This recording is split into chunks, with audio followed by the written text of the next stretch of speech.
The 2026 Super Bowl, Super Bowl 60, between the Seattle Seahawks and the New England Patriots will be remembered not just for its final score but for the way it reshaped conventional wisdom about what it takes to win an NFL championship, as Seattle's 29-13 victory became a vivid example that there is more than one path to football's ultimate prize. At first glance, the Seahawks' win was dominated by four facets of the game that historically don't headline Super Bowl narratives: unspectacular quarterback play, sensational defense, elite special teams, and a bruising ground game. Yet these elements combined to secure Seattle its second Lombardi Trophy and defined the winners and losers of the week. On the winning side, the Seahawks' defense was the true architect of the victory. They effectively shut down the Patriots' offense, held New England scoreless for the first three quarters, and sacked quarterback Drake Maye 6 times while forcing multiple turnovers that tilted field position and momentum firmly in their favor. That stifling defensive effort suffocated the usually potent Patriots and kept Seattle in control throughout the game. On offense, Sam Darnold, long considered a journeyman quarterback and reclamation project, provided exactly what Seattle needed: efficiency, ball security, clutch decision-making, and no turnovers.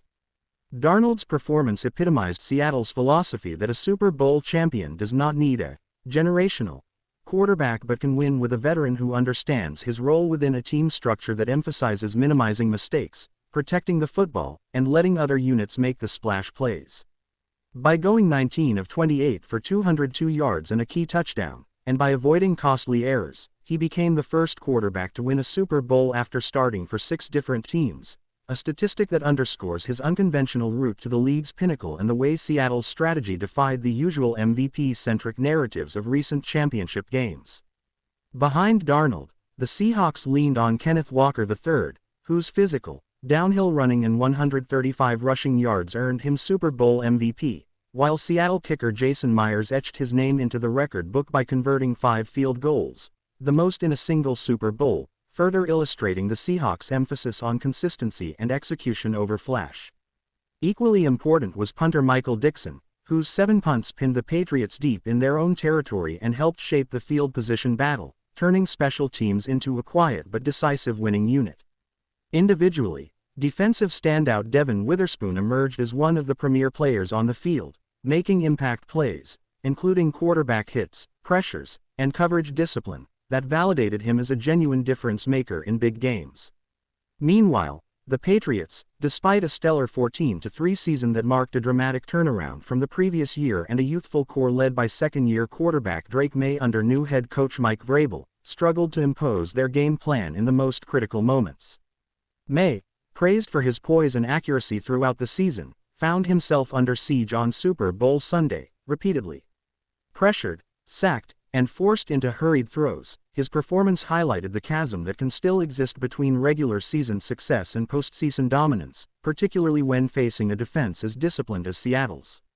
New England's offensive line, which had been expected to protect its quarterback better, was exposed as a vulnerability, and Maye's turnovers, including a costly fumble return for a touchdown, underscored the challenges that young quarterbacks often face when the stakes are at their highest.